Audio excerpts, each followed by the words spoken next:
So what's up guys, ito order nga pala tayo ng GPA na light your ride na yan, stoplight para sa ating Aerox version 2. Makita nyo naman yan, Aerox 1.5 high VVA connected. Yan, ibig sabihin yan guys ay version 2 siya. Then kakabit natin siya dito sa ating Aerox na si Kilay. Yan, naka-cover pa siya. Hinihintay ko lang yung hinihintay ko lang yung ating pang underneath, yung pang circuit natin, concept na ilalagay dyan. Alisin natin yung tapaludo nya, then ito ang kakabit natin para hindi na kailangan ng signal light yan, kasi ito kompleto na to. Papaliwanag ko lang sa inyo. Ang kagandahan nito guys, yan, safe na safe siya sa LTO, walang huli, kasi nga ang kulay naman na in order ko ay red. Yan, lahat siya red, tapos yung pinaka signal light nya talaga ay orange din. At ito nga pala guys ay long life na din, matagal nyo na siya magagamit. At syempre tatago rin natin yung stock natin pag napalitan natin ito.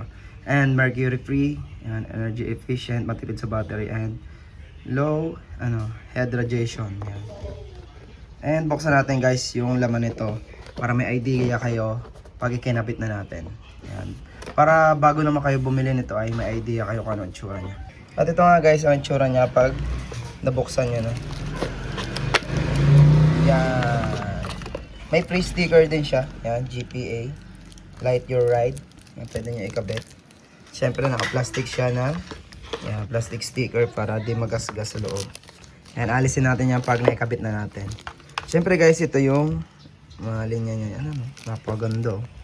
At ito na yung magiging itsura ng inyong stoplight. Mas malaki na. Oh. Ganda. Kasama na rin iilaw yung ating yung ating stoplight. Tsaka yung pag nag-stoplight tayo, syempre meron na rin siya sa ilalim. Kasama na yung ating plate.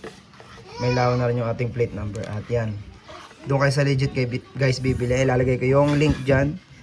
Yan, that may sticker na ganito. Yan. Then ito yung mga connection niya.